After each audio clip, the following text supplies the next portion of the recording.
Greetings! On this week's episode, we talk about the Milgram experiments.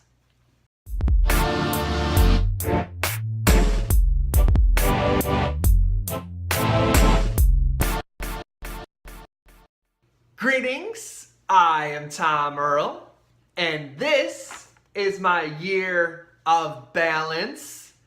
I'm so grateful to have you here joining me. I know you could be anywhere, and the fact that you're here with me today really means a lot to me. So, as always, let's just for a second go ahead and get ourselves centered, get ourselves warmed up.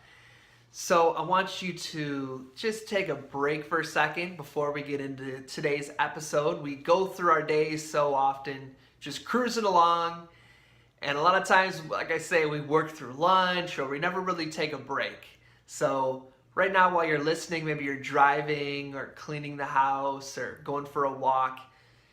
You don't necessarily have to just stop everything, but let's take a break at least with our breath, with our mind, with our heart. So what I'd like you to do is the count of 3. For all those who check in with us weekly, you know what we're going to do. We're going to breathe in and think and reach up. And then when we breathe out, we're going to just let it all go, okay? Here we go. Breathe in. Stretch and release. Okay, now this next one, I want you to think of one positive word. One positive word. Like happiness or joy or courage or love or healing, health. Any of those words. Think of a word, and I want you to pick a color for that word. For instance, I'm thinking of, I got this really beautiful blue behind me, that way. Think of a color that word is going to be. I'm thinking of my word is calmness, and I'm thinking of a light blue. And just imagine that all of a sudden, if you could push a button, like put a filter on everything around you, just imagine that the whole air around you is now this light blue. And that light blue, well, not blue, whatever your color is. I'm speaking for me. Mine is light blue. And light blue represents calmness. So maybe yours is joy and the color is green, or you get what I'm saying. And when you breathe in, imagine yourselves breathing in that word and breathing in that color. And imagine that color just going to your mind, going into your bloodstream, all throughout your body. And then when you breathe out that color back into the air because you are now that word. Okay? Let's give it a shot. So when you breathe, imagine, so if you want to close your eyes, well, don't do it if you're driving, but just imagine that if you're in a car, your whole car is full of that color that represents your word. Okay? Here we go. And you can stretch if you want to do this too, or keep your hands in the steering wheel, whatever. Okay? Ready? Here we go. Breathe in and breathe in that color. Here we go. Breathe in. Imagine it going through your body. And breathe out. One more time. Breathe in that color. Go. And release. There we go. How long did that take us? 3 minutes and 20 seconds. And some of it was just me explaining. If you already know how to do it, where you're just going to breathe in and imagine the color around you, that's a word that is going to center you. I bet you could just do a little check-in like that for 3 minutes, and already we get to feel the benefit. And, you know, if you don't have to just I always recommend taking a break throughout the day, but if you can't, just those times where you're waiting for the elevator or using the bathroom or in a line, rather than just taking out the phone and by habit checking a notification, instead just pause and do this breathing exercise. You'll find it carries you throughout your day. Perfect. We are now centered. We're feeling good. We checked in. Appreciate everybody letting me know what they thought of last week's episode. It was a joy to hear what you thought. This week, as I shared, what we're going to do is we're going to talk about the topic of bullying. So this is not just something that is for young people. We always make it sound like bullying is just about teens and high school or middle school, but if you've been an adult for a little bit, you know that bullying doesn't magically go away at the age of 18. In fact, we have people in positions of power who participate in bullying other people, or we still see bullying on social media. And this topic I'm diving into because I've gotten a number of emails from people who listen to this podcast requesting that I do a conversation specifically on this. So I appreciate that interaction. If there's something that you're curious to know or you'd like me to do a workshop on or a podcast, send it in, let me know. So we have a lot of teachers who listen to this, and they were talking about ever since, especially the election, with the animosity and what's that called? Not dichotomy, polarization. That's the word, with the polarization, and a lot of people aren't really feeling equipped to how do we talk about bullying. My background, when I first got started in leadership development, right after I graduated college, I joined what's called AmeriCorps. AmeriCorps is the domestic version of the Peace Corps, and I got placed as an AmeriCorps Vista at this awesome nonprofit called Community Tampa Bay. And Community Tampa Bay has this great program called Anytown. I know one of them is going on right now. It's Anytown season for my folks in Community Tampa Bay. And so my introduction to these conversations was working with middle school students and high school students, going through leadership skills and leadership qualities that you can use right now, not way later, right now, to create a world free from discrimination and to end bullying. And so that's where a lot of this is coming from those years of almost a decade now of working with middle school students, high school students, educators, doing this in a corporate setting, in the nonprofit world, and in the community, and going over what are some leadership skills, what are some things we can be aware of that we can use to interrupt bullying and create more inclusive and, awesome communities, So that's what we're going to go through today. And maybe you're thinking, this one doesn't apply to me, because what I'm really looking for here is, how to get the edge in productivity or leadership or all those, relationships. But this applies to every single one of us. Oftentimes in leadership conversations, when I go to conferences or a lot of these big names that are out here, these #1 bestsellers, when you go to the conferences and there's tons of people here, we're talking about leadership, these are conversations that don't get brought up. We don't address, well, cool, I'm a leader, I can have influence, I can make awesome business moves. But once I'm in that position, how am I using my influence, my leadership, my people looking up to me in my positions of power, if I'm a manager or anything like that, to make sure that I'm addressing bullying or I'm addressing creating inclusion? Or, we just very recently in Portland, we saw that tragedy of those two men who stood up to that neo-Nazi, that white supremacist who was bullying and assaulting and harassing those two Muslim women on the train. And when they stood up to him, they unfortunately were killed. They got their throats cut. So there's been a lot of conversations around this. So all that introduction to say, this is relevant to all of us. Join me on this. I promise that everyone, you'll get a walk away with something from this. So here we go.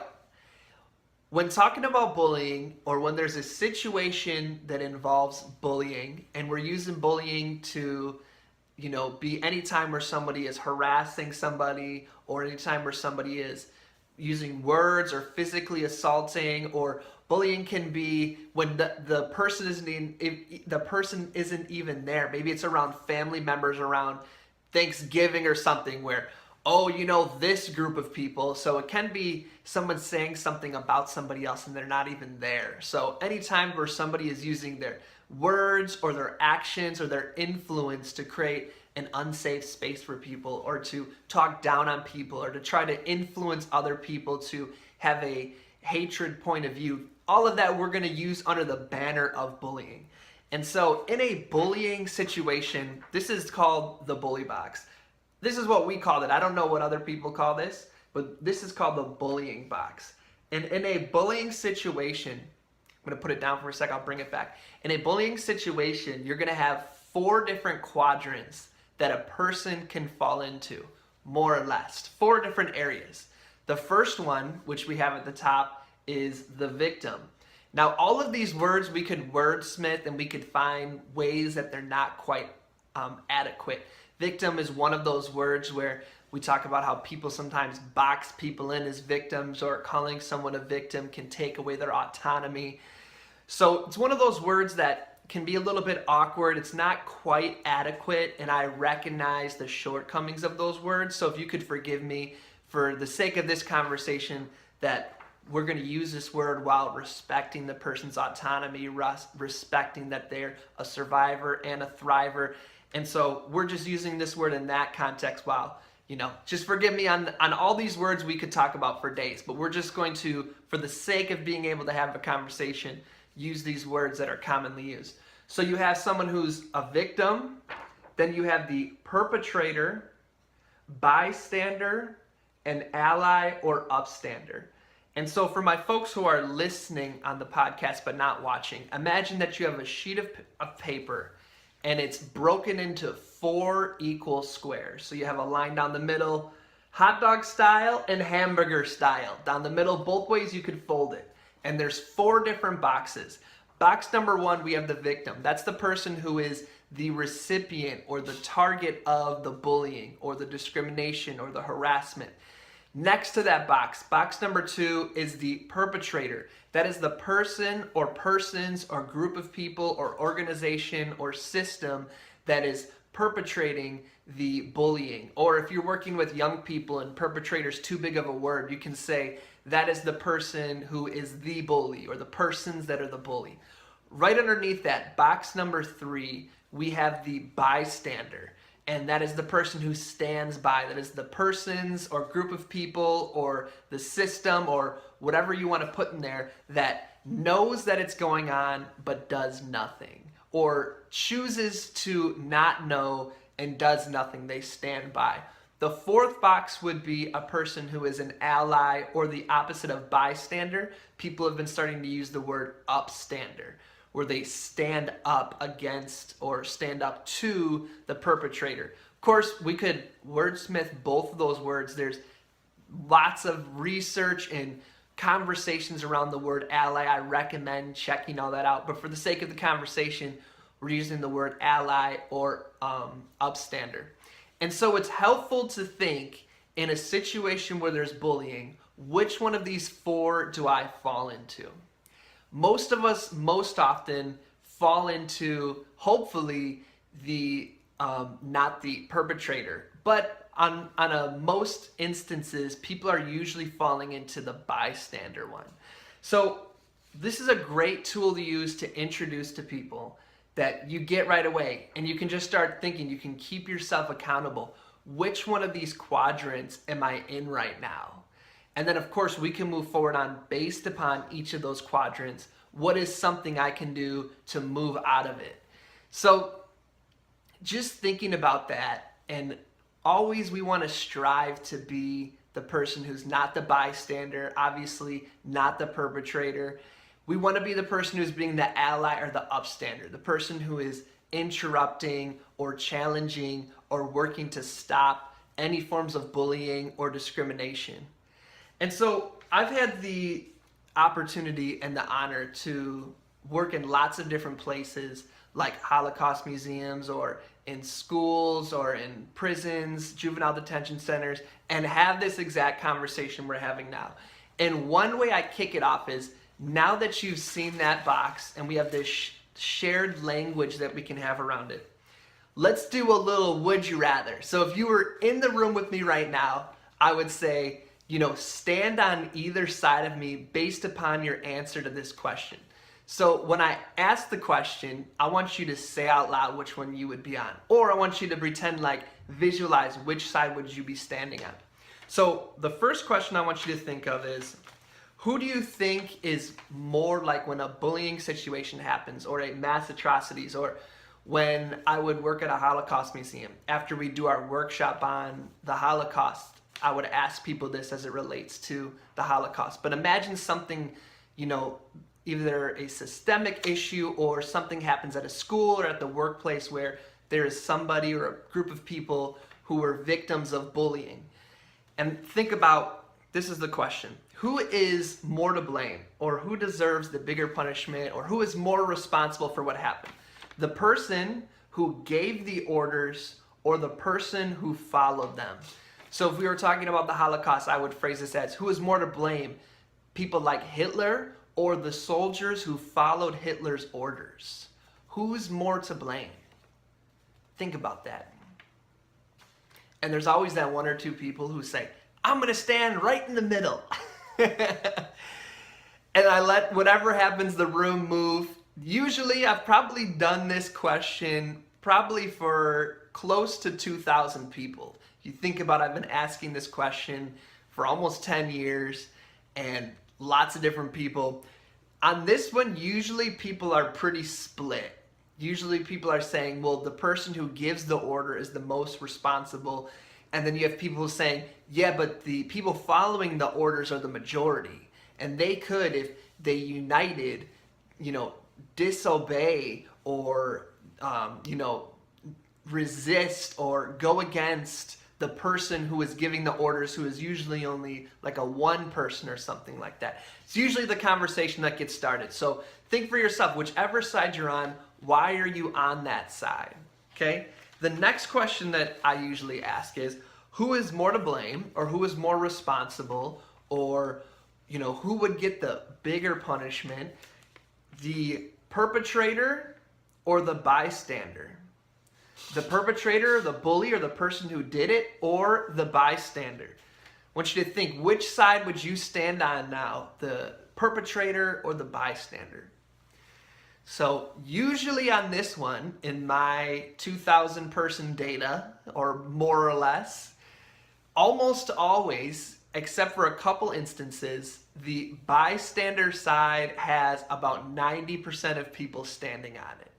And then there's about 10% who say the perpetrator. I've done this with all age groups, with all different professions, and that's usually about what it is. And what the conversation that's had is similar to the last one. People will say, well, the perpetrator, of course, because they're the one who did it. They're the one who put the bystander even in a situation to become a bystander. Then the people on the bystander side say, similar to the last one, well, the bystanders have the majority. If they were to do something, they have the majority of that where they could stand up to the perpetrator or perpetrators. That's usually the conversation that happens. And I want you to think, like the last one, why would you pick the side that you're on? And of course, what often comes up in this conversation is people say, both of them. For both of these, they're both. I even have some people who are like, I'm not participating because it's both of them. These are stupid questions. But they're important questions to reflect upon in what is the personal responsibility each of us has in each of these situations. We've heard many different quotes around, like Howard Zinn's, you can't be neutral on a moving train, or basically lots of quotes around there's not neutrality in a situation where there's bullying or discrimination or violence. There's no quadrant that says neutral or not responsible. We're in one of those. We're either by our silence, by our bystanding, we're aiding and abetting and creating a space where perpetrators feel emboldened to bully, or maybe we're the person who are the victim of bullying. Maybe even if we're not aware of it, we ourselves are perpetrators of a behavior that, targets people.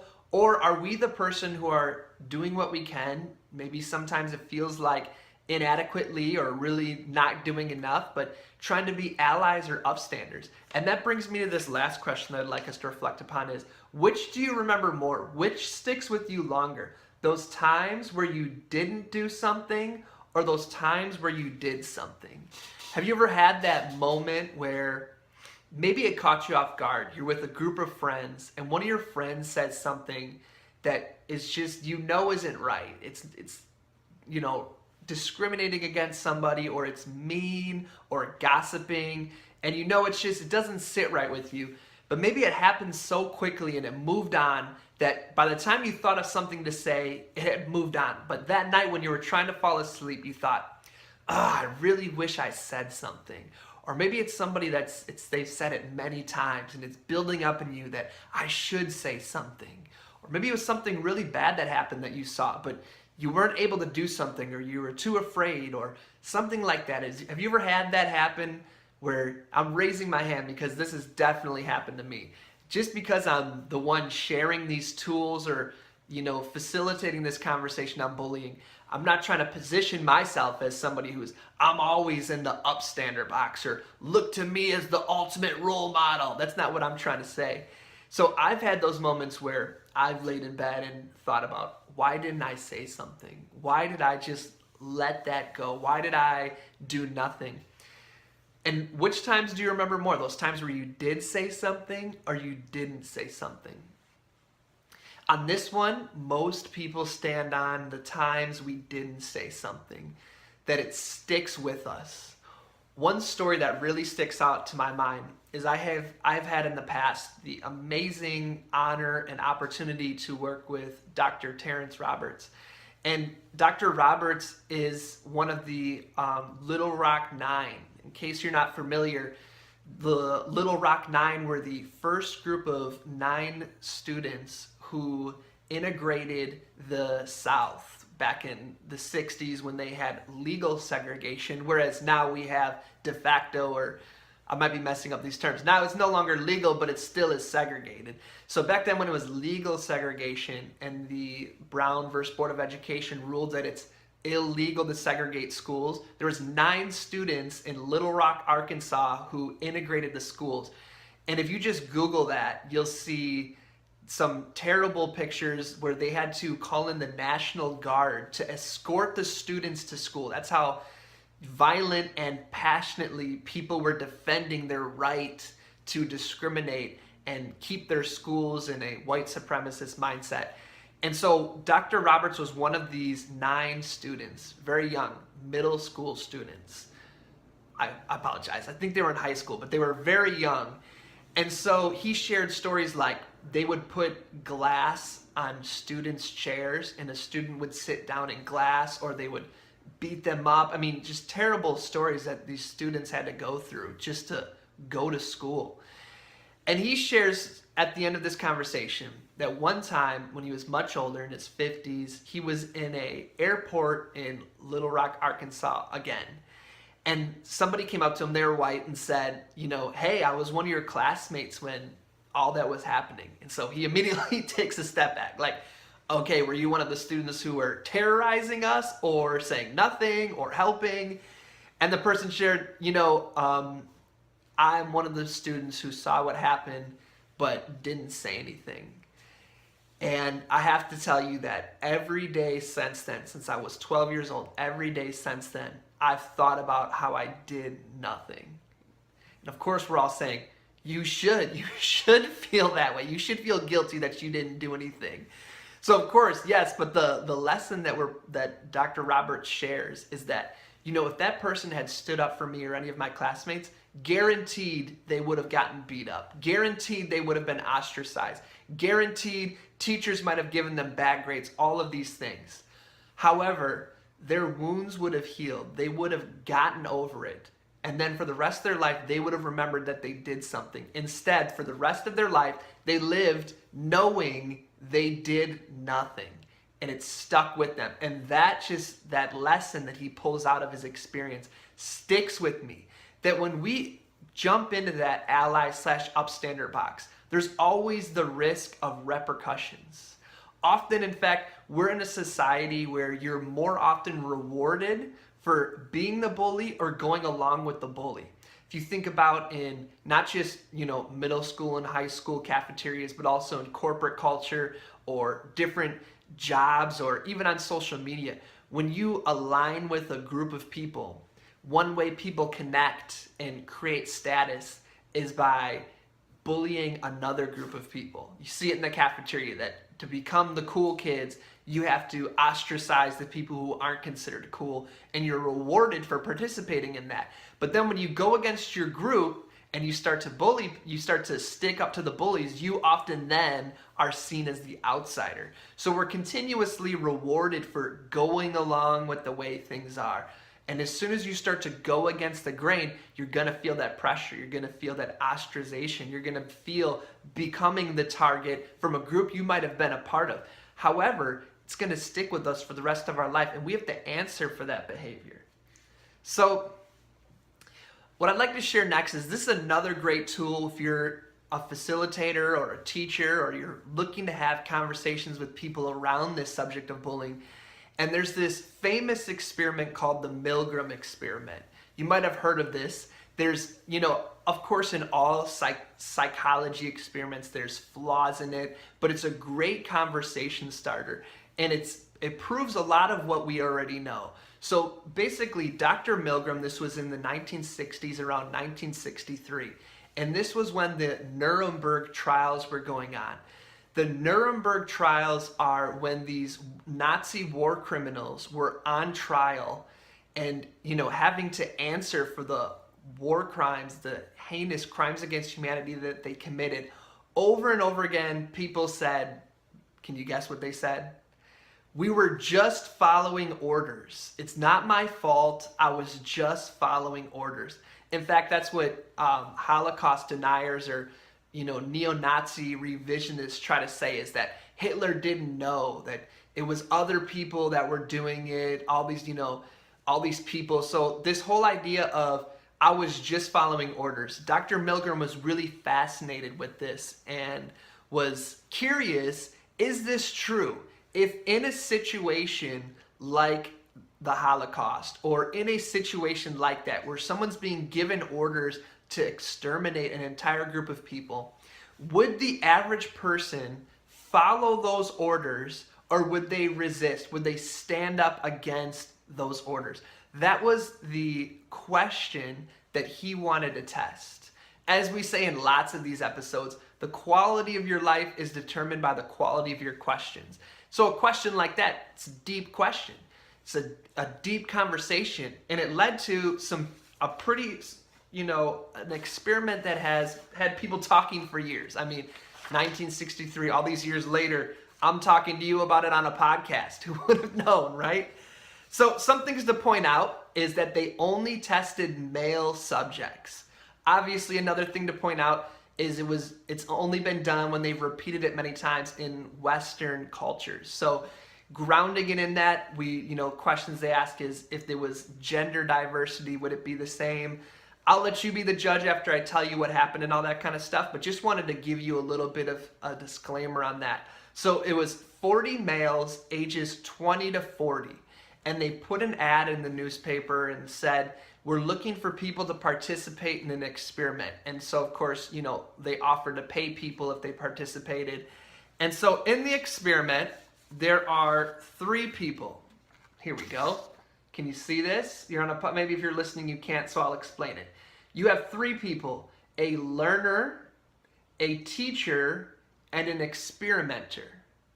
Okay, a learner, a teacher, and an experimenter. Now, the learner is an actor, the teacher is the person they recruited, and they are not an actor, and the experimenter is also an actor. So 3 people. Learner is an actor, teacher, not an actor, that's the person that they're researching to see what they would do, and then the experimenter, who is an actor. And what they would do is, the learner is supposed to be able to answer a series of questions. If they get the question wrong, the teacher is told that they must electrocute the person who got the answer wrong, which is why I have the chair, because they were sitting in an electric chair. If they got the answer wrong, the teacher was told that they have to electrocute them. The experimenter's role is, if the teacher refuses, they were given 4 prompts that they were supposed to tell the teacher to make sure that they electrocute them. The first one is that, let's say they're going through the experiment and the learner gets the question wrong. The teacher, who is not an actor, is then told by one of the experimenters, who is an actor, they say, you must shock this person. Now, the voltage goes from 0 to 450. 450 is life-threatening voltage, and it would increase as the person got it wrong. So they would get it wrong the first time, and they would get shocked at a voltage of like 15. So they just kind of feel it. Then they would turn it up, and they'd get it wrong again, and the learner, since they're an actor, would intentionally get the questions wrong because that's what was a part of the experiment. eventually they'd get to a point where the learner would say, this hurts, like this is not fun anymore. I know I agree to be a part of this, but I don't want to be a part of this. At that point, when the teacher would say, I don't want to shock them anymore, the experimenter would first say to them that please continue. And if that didn't work, their second prompt was, this experiment requires that you continue. If that didn't work, the third prompt was, it is absolutely essential that you continue. And the fourth prompt was, you have no choice. You agreed to this, you have to continue. So that's what the experiment is in a nutshell. The person would come, they'd answer the ad, and they would be told, your role is this teacher. And the experiment we're trying to figure out is, can shocks help people learn? Because if they're afraid to get something wrong, would they get it more likely to be right? Do you agree? Okay, let's do this. They'd start. The person would answer a question incorrectly on purpose, and the experimenter would tell the teacher, you have to shock this person. And then they'd shock them. Then they'd turn the volume up, and when the person would say, like, look, if you keep shocking me, you're gonna kill me. Like, you have to stop, please stop. And they would give these 4 prompts to keep pushing them forward to see if they would shock the person or not. So you're wondering, what were the results? How many people would you guess in this experiment shocked the person all the way to 450, which is the highest voltage? How many people do you think that when they were told you must continue, you have no choice, how many people, what percentage do you think shocked the person to 450? Say it out loud right now, wherever you are. No, I can't hear you, but say it out loud. How many do you think? Okay, the answer is 65%. 65% of people tested, and they did this many times. He did this, I believe, 30 different times. Tested this 30 different times. 65% of people shocked the person to 450 volts, which I said earlier is life-threatening. 450 volts was done by 65%. And what's worse is every single person shocked them to 300 volts. Every single person. 65%, in case you're not good at math, which I'm not, I had to look it up, 65% is 2/3. So 2/3 of people, when they were told that they have no choice, you must do this, followed orders. And all of them followed orders up to 300, which is still very painful. So Dr. Milgram, his hypothesis he wanted to test was, do people just follow orders? And what we found from this experiment is that the majority of people, in fact, do follow orders. And so the term he used for this is obedience, that he was trying to then test how obedient would someone be towards causing another human being pain because they were given orders. And so he did a couple different variations of this to see. And one thing he found was that the way that the person looked that was giving the orders affected people's obedience level. For instance, there was when they would do the experiment with 65% of people would do it, it was in a really nice Yale facility. It looked really nice. And then when they moved to like a dilapidated building, or maybe like how my brick wall looks behind me, it was like all run down. It dropped to only 47% of people were obedient. Another example, for instance, is at first it was a person in a really nice suit. They looked like somebody really respectable to the way we perceive authority. And that was the 65%. And then in another variation, the person would have the nice suit and they'd say, oh, I have an emergency, I gotta go. And they put somebody in who was just wearing like sneakers and a shirt, and they looked really plain. And because they didn't look like what we perceive to be an authority figure, the obedience level actually dropped down to 20%. So they were testing this hypothesis that the way we perceive authority matters. But a couple other things they tested was this one right here. What they would do is the teacher, who was the not actor, who had to electrocute the person, in one of the variations was given an assistant. And the not actor teacher could, instead of having to push the button themselves, could tell somebody else to push the button. So when they were told, you got that one wrong, you must electrocute the person. Instead of having to do it themselves, they could say to an assistant, push the button. And when they were able to shift the responsibility to somebody else, when they themselves were able to give the order, how many people do you think went to 450? We know that 65% went to 450 when they had to do it themselves. How many do you think went to 450? 92% of people. They found that when the person could give the order to go to the fatal voltage of 450, it jumped up to 92%. And so a conversation this starts is personal responsibility. That a lot of times when we're removed from it, when we're removed from the violence, or when we can pass the order on to somebody else, that 92%, that almost everybody participates. So another one they did was if the experimenter, the person who said you must electrocute them, if they were in another room and they did a phone call and would say by phone, hey, the person did it wrong, you must electrocute them. If they were no longer present and they called by phone, obedience drops down to 20%, 20.5%.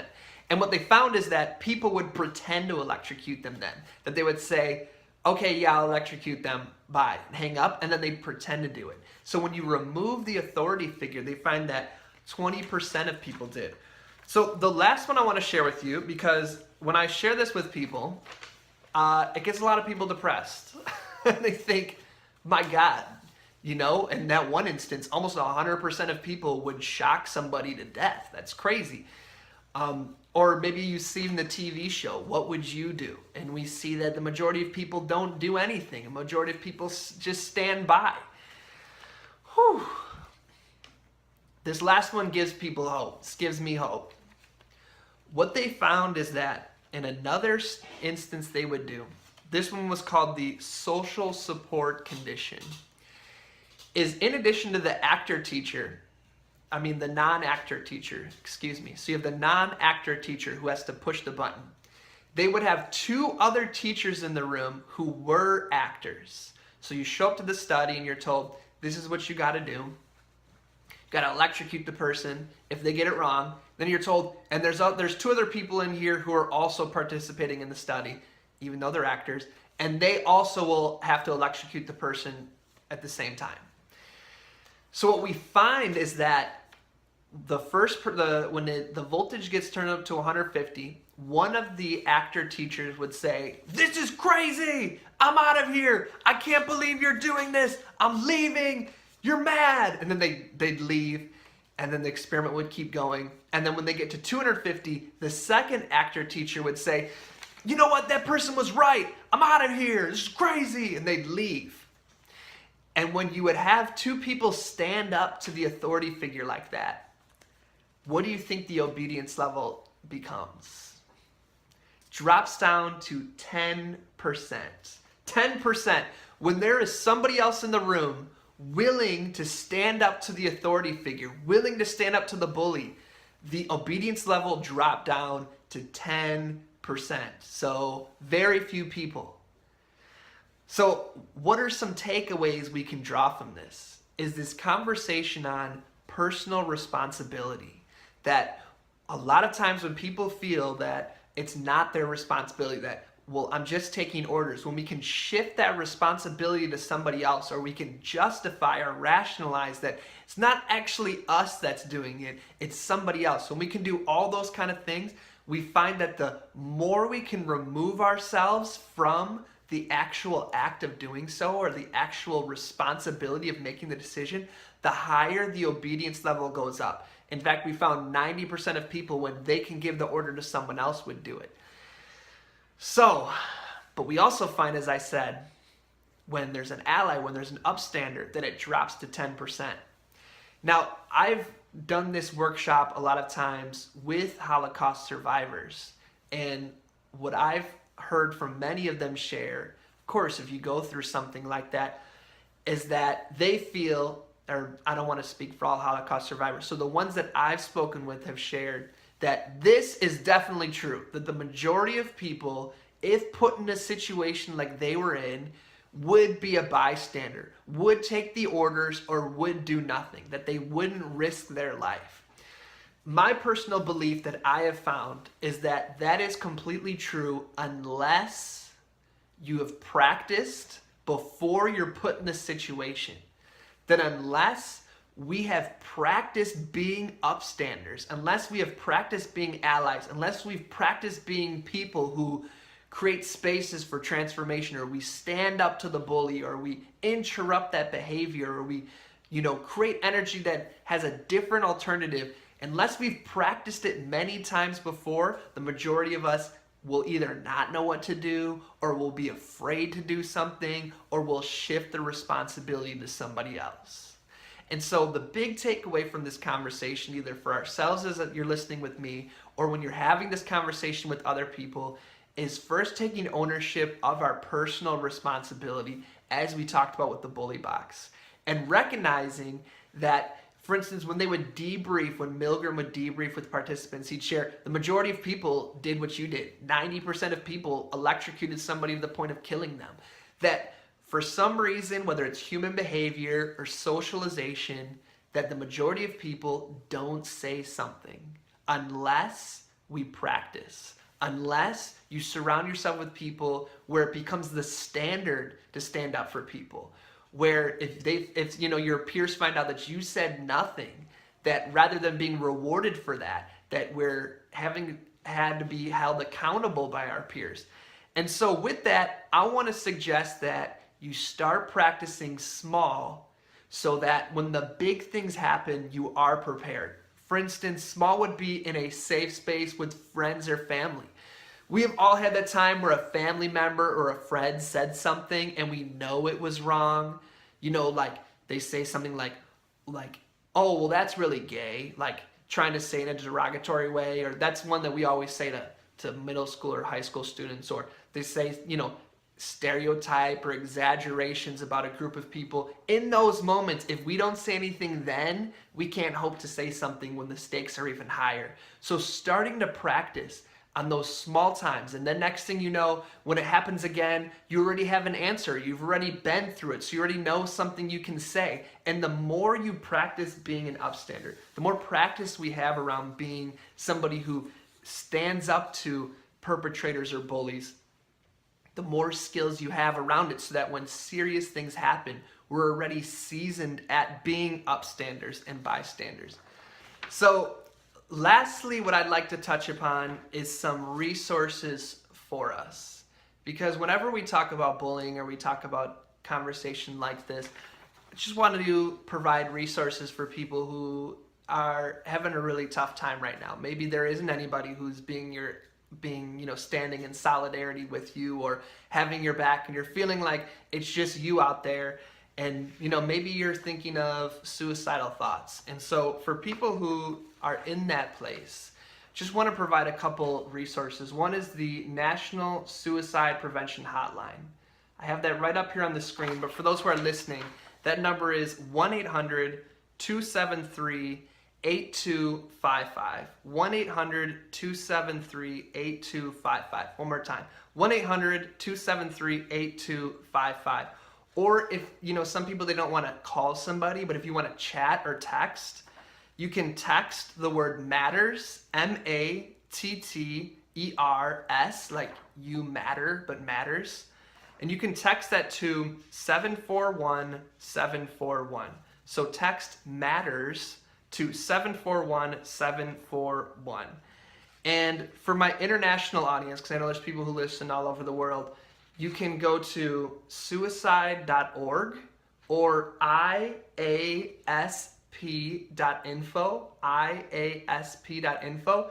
Go to either of those websites and they'll give you the phone numbers and websites for suicide prevention hotlines in your area. Last, just wanted to provide crisistextline.org, crisistextline.org. Wanted to share that with you for folks who are looking to rather chat than call for a suicide prevention hotline. I've been with people who have been in a situation where they needed to reach out to somebody, and I've said I think we should call a suicide prevention hotline together. And I've been there many times where the person called the number and they're really good at what they do, and I've seen it really help people. And then they, I've seen it work is what I'm trying to say. So I just want to reach out and say, don't go at it alone. Give one of these numbers a call or reach out to somebody that you trust. Okay, my friends, this has been a awesome conversation, but it was an important one. In fact, this came from it was during Ramadan that I was praying and asking God, what can I do to use this podcast platform to have a deep conversation with people on leadership. And so I went to bed, and during Ramadan, we wake up really early at 4 a.m. to eat. And just as I was finishing up, I heard, do your next episode on bullying. And I was a little nervous on it. I was thinking, well, usually this is a conversation I like to have with people where we're interacting, we're asking questions. And I also like to have it with a diverse team where we're people who've been through different experiences, because I'm always coming from a place of privilege. And so people who have been through different experiences than me, lots of different things I like to have in place when we're doing these kind of conversations. But when I hear a prayer answered, I make sure that I trust it and listen to it. Big thing for me to continually remember is this personal responsibility we all have to be upstanders. That we all have our own, area of influence, our own sphere of influence that we can, make the world a better place through. That there are people who will listen to us, that they might not, if somebody else said it, they might not hear it or might not care, but when it comes from us because of our relationship with them, it makes a difference. And our speaking up in that moment versus our not speaking up could make the difference between somebody continuing to bully somebody and somebody being a victim who has never, feels like nobody cares, to those moments transforming both people's lives. And so I just want to invite you to reflect upon, where in our life can I have a greater sense of personal responsibility and raise my standard of leadership, of how I'm being an upstander in my community? Or where are those places where I'm actually the perpetrator, where actually, whether known or unknowingly, I am participating in either following orders or giving orders or being obedient to bullying or systemic discrimination. And then using some of these resources I talked about of, ways you can practice and reach out to people to make sure that next time when it happens, we're ready. My friends, I hope you had a good time. Hope you enjoyed this. Hope that it was useful for you. And let me know, what are some of your thoughts? What are some things that we talked about that maybe you have further questions on or would like some clarifications on? It was a conversation that I was hearing coming through me, and I trusted that. So I invite you to, trust whatever you're hearing come up for yourself and to act upon it. As always, my friends, I'm wishing you peace and blessings. Greetings, Tom Earl here. I hope you enjoyed that episode of The Celebration.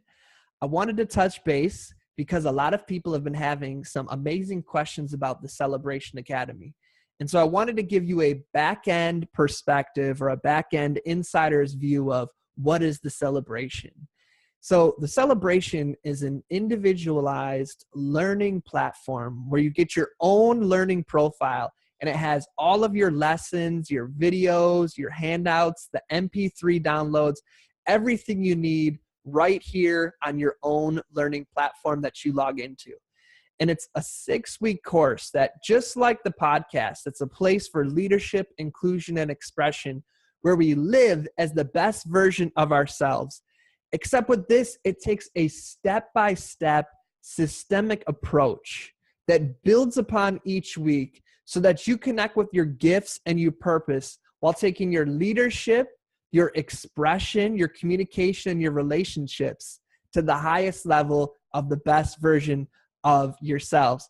It's a great program. As you can see, each week has 2 lessons, and they're in great sizes, 15 minutes each lesson, so that you can complete one lesson on the way to work and complete the other one on the way home from work, or however you'd like to break this down. So you can just go click right in, Here's your video. It's great. You can download the MP3, all your handouts. You can have comments here where your classmates or I can respond. It's great. And if you sign up right now, you're going to see right here that I include the achievement roadmap right there for you. At the same time, if you sign up right now, you get a one-on-one coaching session with me, which is going to be great.